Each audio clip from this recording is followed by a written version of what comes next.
감사드립니다. 오늘 복된 날 하나님께서 우리에게 주시는 말씀 봉독합니다. 베드로전서 3장 21절 22절 말씀입니다. 신약성경 381쪽이 되겠습니다. 베드로전서 3장 21절 22절 제가 봉독합니다. 물은 예수 그리스도께서 부활하심으로 말미암아 이제 너희를 구원하는 편이 곧 세례라. 이는 육체의 더러운 것을 제하여 버림이 아니요 하나님을 향한 선한 양심의 강군이라. 그는 하늘에 오르사 하나님 우편에 계시니 천사들과 권세들과 능력들이 그에게 복종하느니라. 아멘.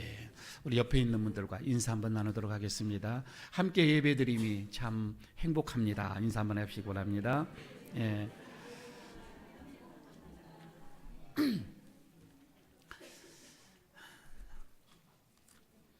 요즘에 여러분 우리가 쓰는 용어들 중에 이 양심이라고 하는 이런 말들을 많이 쓰지요. 양심. 저 사람은 참 양심이 바르다. 저 사람은 참 양심적이야. 저 사람은 참 양심에 털이 났어. 저 사람은 참 양심이 없어. 좀 양심적으로 좀 살아라. 여러 가지 양심에 대한 말들을 많이 하고 있습니다. 또 더러는 내가 참 양심의 가책을 받는다. 자신에게는 또 이렇게도 얘기도 하지요. 그리고 양심이 밥 먹여주냐. 뭐 이렇게까지 하면서 양심을 거부하는 이런 분들도 또 더러 있기도 합니다. 양심이 뭘까? 이거는 자기 행동, 내 행동에 있어서 옳고 그름, 그리고 선과 악을 판단하는 도덕적인 이 기준이라 이렇게 봐줘도 되겠습니다. 우리가 아니 그 길거리에 쓰레기를 이렇게 투기하는 분들이 많이 있지요. 저희 집에 가다 보면 한 곳에 쓰레기를 잔뜩 버려놓으신 분들이 있어요. 아무리 뭐 이거 해도 안 돼요. 구청에서 거기에 뭐 카메라를 뭐 설치해 놓는다 해도 안 되는 거예요. 늘 뭐 이 표말이 하나 있어 과태료 100만 원 이렇게 써놨는데도 그 앞에다 또 버려놓기도 합니다. 우리는 양심을 버렸다 이렇게도 얘기를 하기도 하지요. 뻔뻔하게 거짓말을 하는 분들이 많이 있잖아요. 양심을 속인다 이렇게도 우리가 얘기를 하기도 합니다. 양심은 그래서 한 인간을 평가하는데 아주 중요한 이 척도다 이렇게 받아들이기도 합니다. 한자에도 양심을 그렇게 쓰기도 했죠. 양자는 좋을 양 그리고 마음심 이렇게 해서 양심 좋은 마음심을 이렇게 우리가 쓰기도 합니다. 한번 여러분한테 한번 물어보겠습니다. 여러분은 좀 어떠세요? 옛날 사람들이 더 양심적인 건가? 그렇지 않으면 요즘 사람이 더 양심적이라고 생각합니까? 판단하기는 쉽지는 않을 거예요. 대한민국 사람이 더 양심적입니까? 저 북한 사람이 더 양심적입니까? 기독교인이 더 양심적입니까? 또 불교인이 더 양심적입니까? 어떻게 그렇게 판단할 수가 있습니까? 공부를 많이 했던 학식이 풍부한 사람이 더 양심적입니까? 학식이 없는 배우지 못한 사람이 더 양심적입니까? 그렇게 판단하기가 쉽지는 않아요. 사람에 따라서 다를 수도 있겠지요. 문제는 여러분 내 자신에게 나는 요즘에 양심적으로 살아가고 있습니까?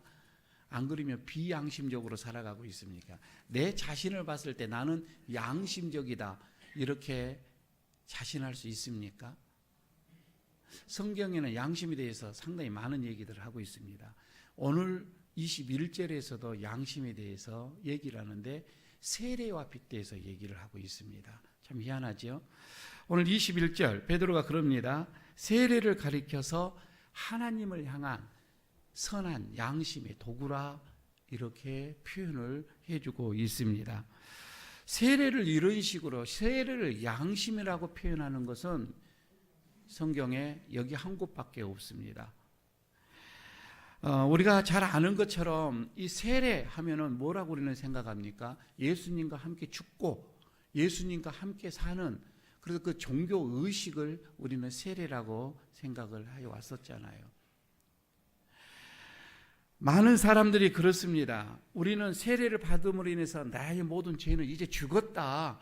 그리고 이제 구원을 얻는 새로운 삶을 나는 산다. 그러면서 세례를 우리는 받고 받는 거이죠. 그러나 오늘 본문에서는 그렇게 얘기를 하지 않고 세례를 선한 양심의 도구라, 강구라 이렇게 얘기를 하고 있습니다. 왜 그랬을까? 먼저 어떤 이 역사적 그 상황부터 먼저 보도록 하겠습니다.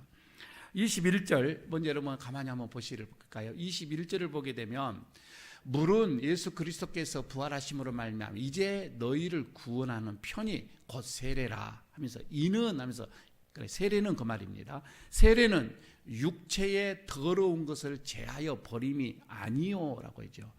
세례라고 하는 것은 우리의 육체의 더러운 것을 제하는 그런 것이 아니다고 지금 베드로는 얘기합니다. 그럼 뭐냐? 하나님을 향한 선한 양심의 강구다.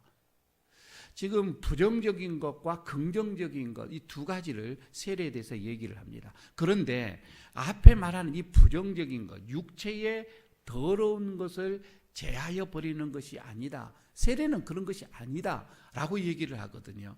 그럼 이게 육체의 더러운 것이 뭐예요? 그때 당시는 육체의 욕망을 얘기를 했습니다. 육체의 욕망을 더러운 거라고 표현을 했던 것이지요. 그런데 이 육체의 이 욕망은요, 이성적으로는 제어할 수가 있는 것이 아닙니다. 이성적으로 제어할 수 있는 것이 아니라 그만큼 이 육체의 욕망은 강렬합니다. 그래서 이거는 어떻게 보게 되면 도덕적인 어떤 부도덕적이다 이렇게도 표현을 했던 것이지요. 그때 당시에는 그랬습니다. 그래서 신약 성경의 이제 신약 시대가 이렇게 오기 전에부터 이것은 계속 있어 왔었고요. 특히나 육체는 더러운 거다. 육체의 욕망은 더러운 거다. 이것은 이 근원은 어디에서 왔느냐면 유대교. 유대교 안에서도 여러 파가 있죠. 바리새이파가 있고 사두개파가 있고 열심당파가 있고 에세네파가 있고. 그런데 그 에세네파 거기 안에서도 에세네파 안에서도 또 여러 파가 있는데 그 중에 하나 쿰남 이 공동체라고 하는 것이 있습니다. 여러분 이 쿰남 공동체는 거기에 들어오게 되면 이 사람들은 광야 저 산속에 굴을 파놓고 그 속에서 생활을 합니다. 그러니까 이 육체의 더러운 것은 다 제어해야 된다는 거예요. 오직 기도, 오직 말씀, 오직 묵상, 그리고 신성 어떤 노동 이런 걸로 통해서 그들은 공동체 생활, 굴 속에서 저렇게 나가죠. 우리가 잘 아는 세례 요한도 에세네파의 출신입니다. 그래서 그 입고 있는 옷을 보십시오. 광야에서 그는 살았거든요. 그러면서 그는 외치지요. 사람들에게 외쳐댑니다. 그냥 청렴 결백한 그런 삶을 살아야 된다. 그러면서 외쳐대는 세례 요한의 모습을 우리는 보게 됩니다. 그때가 이 세례를 그 사람들은 베풀면서 이 세례를 베풀면은 이런 육체의 모든 욕망은 사라지게 된다. 그때는 그렇게 생각을 한 거예요. 그래서 세례를 받는다? 그러면 당연히 그들은 금욕적인 생활을 하게 되어지는 거예요. 금욕적인 생활을 하면서 그런 기대를 갖지. 내 안에 있는 이런 육체의 욕망은 사라지게 될 거다. 이게요 계속 그때 그 시대 때부터 예수님 전부터 이게 내려온 거입니다. 그래서 예수님의 시대에서부터 이런 세례가 중요한 그런 역할을 갖는 게 종교적인 의식을 갖는 게 바로 여기에서 이렇게 나오게 된 것이었던 거죠. 그런데 베드로는 오늘 이렇게 얘기합니다. 21절에서 그러죠. 세례를 통하여서 그런 육체적인 욕망이 제하여지는 것이 아니다. 이렇게 얘기를 하고 있거든요. 그래 그때 당시에는 이거 굉장히 파격적인 어떤 이런 그 용어의 그 말을 이렇게 선포를 했던 거이죠. 아니다. 뭐 세례 받는다고 해서 육체의 욕망이 없어지냐? 그것이 아니다. 베드로는 정확하게 본 것 같습니다. 정확하게 봤지요. 금욕주의 이 기독교인들이 있지요. 우리도 옛날에는 많이 이것들이 있었습니다. 그래서 지금도요. 저 계룡산에 가게 되면 토구를 팔아놓고 거기도 공동체 생활하는 이단들이 있습니다. 세상을 완전히 다 단절을 시키죠. 오직 하나님만 바라보고 흰옷 입고 사는. 거기서 세상에서 짝지어준 어떤 이런 부부관계도 다 없어집니다. 거기에 굴 속에서 딱 캄캄한 데서 딱 잡은 사람이 부부가 되어지는 거예요. 새로 사는 거입니다. 그런 사람들이 지금도 더러 있기는 합니다. 그러나 여러분, 우리 속에 있는, 사람의 이 속에 있는 이 욕망 말입니다. 이 욕망은 없어지지가 않습니다. 사라지지가 않는 거이죠. 잠시 여러분, 우리가 경건의 생활을 하고 우리가 어떤 금욕 생활을 하고 이러면은 그런 욕망이 잠시 동안에는 움츠리고 죽어 있는 것처럼 돼 있죠. 그러나 여러분, 어느 순간인가 우리에게 또 이런 욕망이 우리에게도 올라오는 거. 그래서 이것은 하나님의 창조의 어떤 이런 능력과 관계가 있다, 이렇게 봐지는 거거든요. 하나님이 우리를 지을 때부터 기본적인 욕망이, 욕구가 있게끔 만들어 놓으셨다고 하는 것입니다. 그리고 베드로는 또 얘기합니다. 여기서 이 세례라고 하는 거 말이에요. 세례를 받았다고 해서 한순간에 사람이 변화되느냐?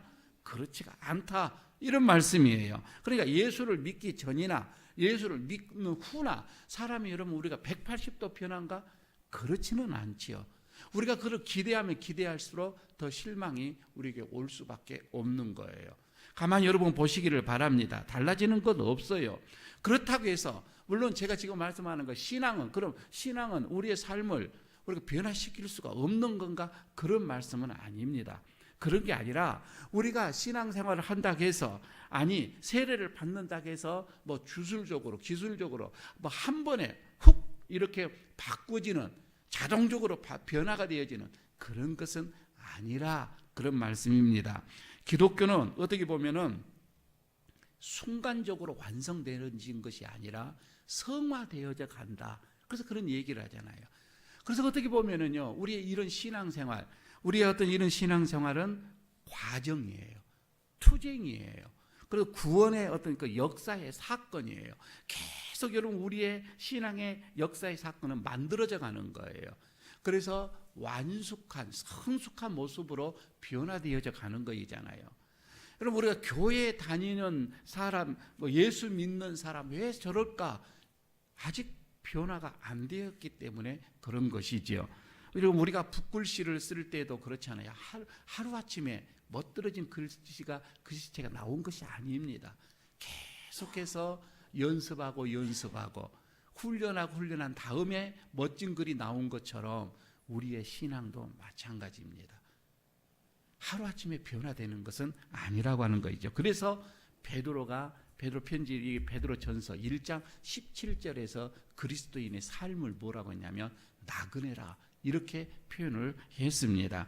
외모로 보시지 않고 각 사람의 행위대로 판단하시는 이를 너희가 아버지라고 부른즉 너희가 나그네로 있을 때에, 우리의 삶을 나그네로 본 거죠. 나그네로 있을 때에 두려움으로 지내라. 왜 여러분 우리의 삶을 두려움으로 이렇게 지내라고 하는 건가? 지금 여기서 그런 얘기지요. 언제 우리가 변할지 몰라요. 언제 우리의 신앙이 나락으로 떨어질지 몰라요. 언제 내 양심이 변화될지 몰라요.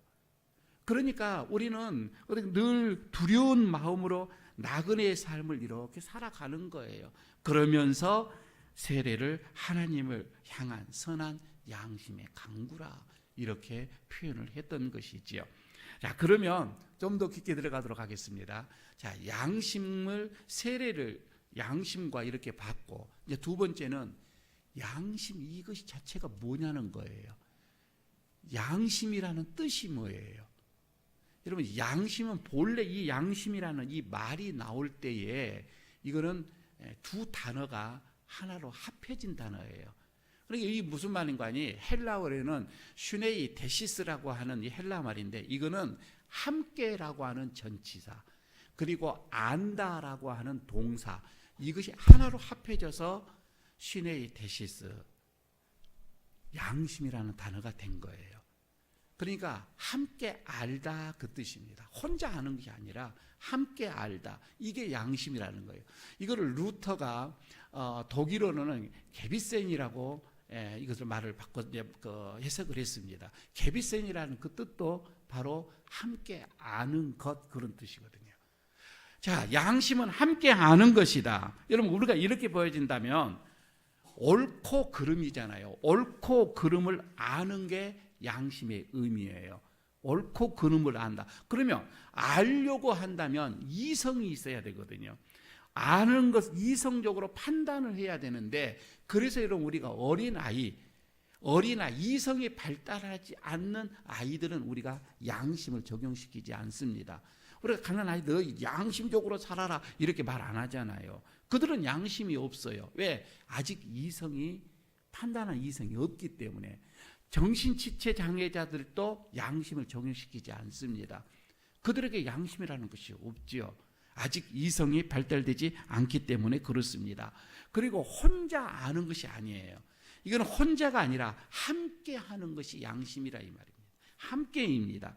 그런데 이 양심이 어느 선천적으로 내려오는 것입니까?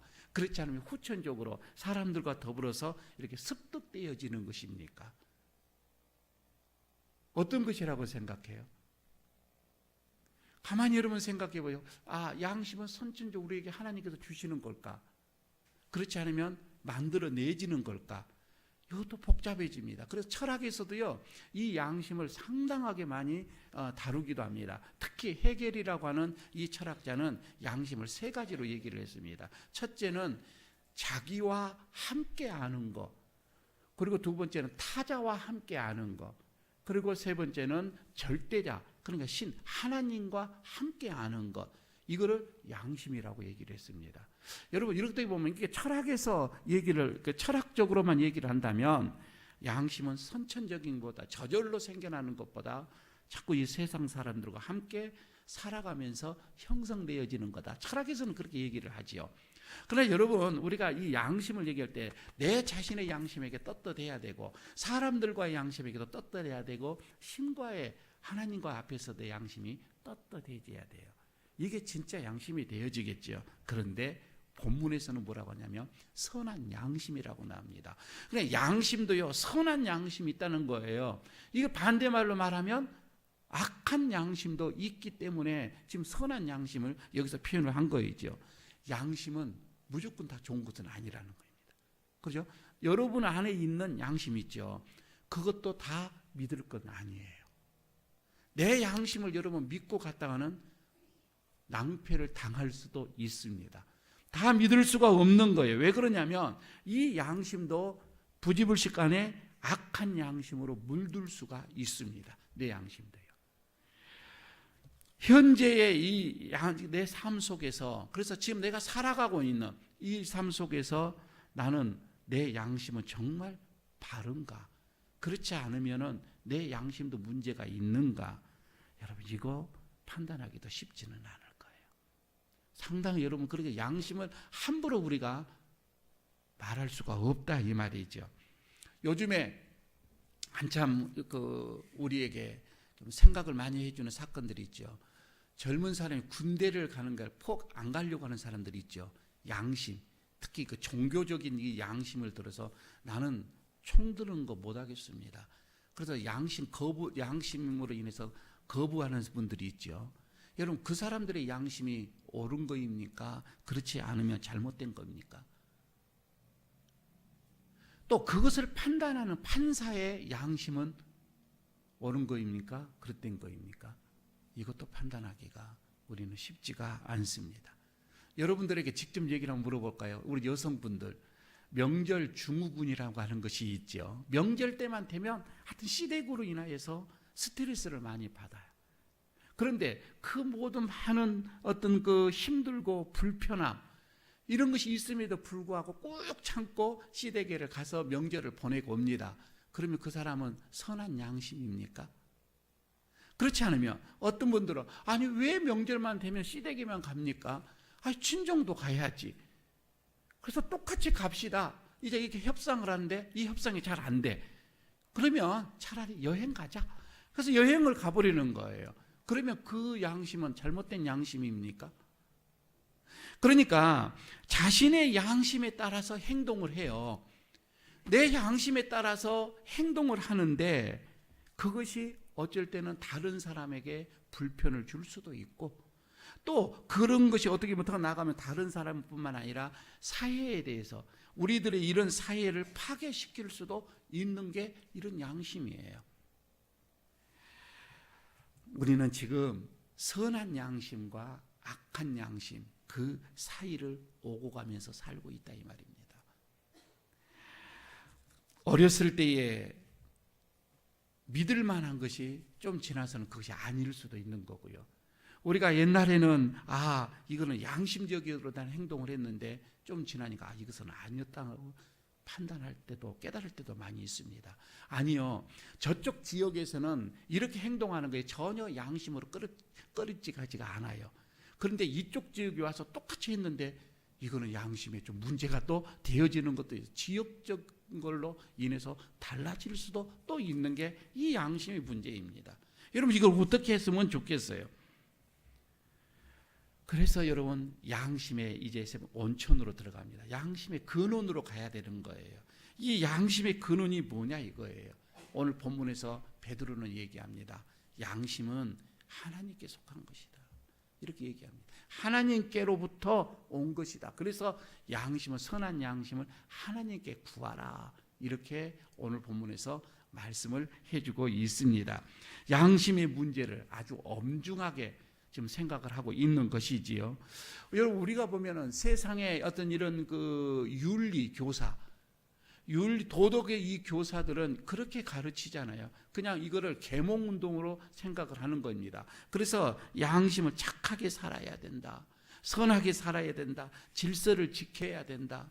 나쁜 짓을 해서는 안 된다. 남의 것을 훔쳐서는 안 된다. 약한 사람을 도와줘야 된다. 여러분 이렇게 하면 그 사람은 양심적으로 살아가게 되어지고 양심이 선하게 되어진다. 이렇게 얘기를 하잖아요. 그렇게 가르치고 있는 거예요. 부모들도 자녀들을 그렇게 가르치고 있습니다. 그러나 성경은 그렇게 얘기를 하지 않습니다.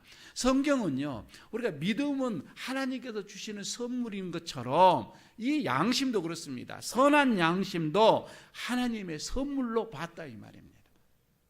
나에게 선한 양심, 이거는 하나님께서 주시는 선물인 거예요. 그래서 베드로는 지금 여기서 선한 양심의 문제를 그래서 21절에 예수님의 부활, 그리고 구원, 그리고 세례 이것과 연결을 시키면서 언급을 했던 것이죠. 그리고 22절에서는 그게 예수 그리스도가 그래서 그 예수 그리스도가 누구인지 시적으로 표현을 쫙 이렇게 해주는 것이 오늘 본문의 이 말씀입니다. 여러분들에게 묻겠습니다. 어떤 분 아니 여기 앉아 계시는 분들도 덜어는 그럽니다. 지금 내가 먹고 사는 것도 지금 힘든데 양심적인 거 생각할 겨루가 없다.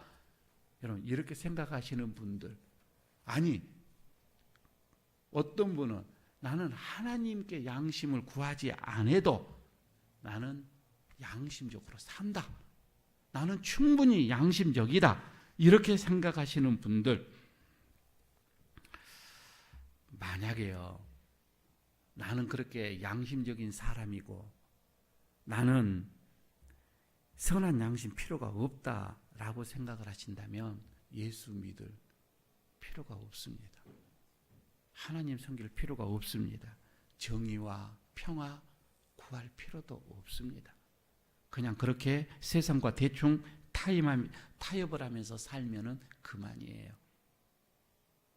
그러나 지금 이 신약 시대 이 베드로가 이 글을 쓸 때 이 초기 때는 그러지가 않았습니다. 그때 당시에 그 로마의 그 많은 어디 보면은 그 힘과 타협하지 않았습니다. 어떻게 사는 것이 정말 그리스도인으로서의 어떤 그 행동의 양심일까? 그들은 생명을 놓아가면서도 고민하고 살았습니다. 그러면서 그것이 맞다라고 한다면 생명을 거기서 내놓았습니다. 타협하지 않았다 이 말입니다. 물론 여러분 제가 지금 여기서 하나님께 선한 양심을 구하면은 무조건 세상과 다 그냥 무조건 차단을 시켜야 되는가 그런 얘기는 그런 말씀은 아닙니다. 우리가 하나님을 알고 그리고 하나님을 느끼고 하나님을 경험하고 여러분 우리가 이런 하나님의 뜻대로 살기 위해서는 하나님께로서만 주어지는 하나님께서 만들어 주시는 그 선한 양심 그 양심을 우리는 강구해야 한다 이 말씀입니다. 구해야 한다 이 말씀이죠. 여러분 그러면 우리가 선한 양심을 구했어요. 강구했어요. 그러면은 당장 선한 양심이 내 안에 소유가 되어지는 건가? 그리고 세상에서 아무런 여러분 우리가 양심의 가책을 받지 않고 우리는 이제 떳떳하게 나는 살아가고 있는가? 여러분 우리가 성경에서 이거에 대해서 바울이 참 고민을 많이 했습니다. 나는 양심적으로 전혀 떳떳해요. 이 음식을 먹는 것도. 그러나 먹지를 않습니다. 이걸로 인해서 다른 사람이 불편할까 봐. 그러면 나는 안 먹겠다. 나는 떳떳한데도 그 떳떳한 대로 행동을 하지를 않습니다. 여러분 우리가 지금 여기서 조금 전에 얘기했던 거입니다. 양심은 함께해요. 함께 한다는 거예요. 함께 알아가는 거입니다. 그러니까 나 혼자만이 아니라 이 말이에요. 작은 예를 하나를 들도록 하겠습니다. 저희 형님도 목사거든요. 목사인데 그 형님은 좀 독특한 게 있어요. 모든 가족들에게도 호칭을 부르는데 직분을 부릅니다. 그러니까 형님은 저에게 늘 목사님 이렇게 부르거든요. 저희 아내에게도 재수씨잖아요. 재수씨라고 부르는 법이 없습니다. 사모님 이렇게 부릅니다. 저희 누님에게도 누님 80이 넘으셨거든요. 누님 이래 안 해요. 그냥 권사님. 저희 형님 그렇게 불러요. 심지어는 어머님한테도 권사님 이렇게 불러요. 제가 보이면 형님 그러지 마세요. 저는 형님이라고 불러요. 그러니까 모여 있으면 묘해요. 호칭이. 저는 형님인데 형은 목사님. 형님은 뭐 저에게 목사님이라고 하고 동생은 그냥 형님이라고 이렇게 하고 있거든요. 그러니까 분위기가 좀 그래요. 그래서 가족끼리 모였을 때는 가족의 호칭이 좀 그렇게 좀 부르세요. 본인은 그렇게 못하겠다는 거예요. 그렇게 안 된다라고 하는 겁니다. 촌수에 따라 그렇게 할 수가 없다고 하는 거예요. 여러분요. 이렇게 작은 거 하나 해도 하나가 안 돼요. 하나로 아는 것이 안 되더라 이 말입니다. 여러분 우리가 가족들이 모여지고 친구들이 모여지고 뭐 친지들이 이렇게 모였을 때 여러분 종교 문제, 정치 문제 여러분 이런 얘기하면 딱 갈라지는 것이 있죠. 대화가 단절이 되어져요. 함께가 안 된다 이 말입니다. 여러분 그만큼 여러분 우리는 죽을 때까지 어디 보면 모든 분야에서 모든 부분에서 이게 함께 일치하는 것이 쉽지는 않을 거예요. 불가능할 거다 이 말입니다. 가족 사이에도 이러는데 여러분 우리가 좀 더 이렇게 큰 사람들과 대인 관계 속에서는 더 힘드는 것이 사실이에요. 그래서 여러분 이 양심은 상당하게 힘든 거입니다. 어디에다가 이게 맞다라고 기준하기가 쉽지가 않다 이거예요. 그래서 요즘에 뭐라고 합니까? 양심이 무너진 시대에 우리는 살고 있는 겁니다. 양심이 다 무너졌다. 이렇게 표현들을 많이 하고 있지요. 어떤 분은 그럽니다. 내 양심이 최고다고 얘기를 합니다. 자기의 양심이 최고다고 이렇게 강변을 하는 분들도 많이 있습니다. 월급을 받는 사람들, 노동자들의 양심, 그리고 월급을 주는 이 고용주의 양심이 늘 충돌합니다. 늘 안 맞아요. 장사한 사람의 양심과 소비자의 양심이 충돌합니다. 안 맞아요. 맞을 수가 없죠. 무엇이 더 옳은지 아닌지를 판단하기가 쉽지 않는 지금 시대에 우리는 살아가고 있는데 저도 오늘 여러분들에게 설교를 하면서 여러분들에게 어떤 것이 선한 양심이다 이렇게 단정적으로 말씀을 드릴 수가 없습니다. 일상에서 부딪히는 구체적인 상황들 순간순간 여러분들이 선택을 해야 합니다. 판단을 해야 합니다. 그러나 오늘 제가 여러분들에게 분명한 한 가지는 말씀을 드릴 수가 있습니다. 그것은 선한 양심은 하나님께 속한 것이다. 하나님께서 주시는 것이다. 그래서 하나님께 선한 양심을 구해야 한다. 강구해야 된다. 이 말씀입니다. 그러기 위해서 여러분 우리는 부지런히 하나님께 가까이 나가야 됩니다. 하나님을 열심히 찾아야 됩니다. 하나님께 선한 양심을 구해주십시오. 하나님께서 주시는 그 양심, 하나님과 나와의 불편하지 않는 함께하는 양심, 그게 바로 사람들과 나와 함께하는 양심, 내 자신에게도 떳떳한 그런 양심이 되어져야 될 겁니다. 우리 예일교회 가족 여러분들 선한 양심으로 하나님과 또 이웃과 그리고 내 자신에게 또 남은 삶이 좀 떳떳한 그런 삶으로 양심을 살아가는 우리의 삶이 되어지기를 축복합니다.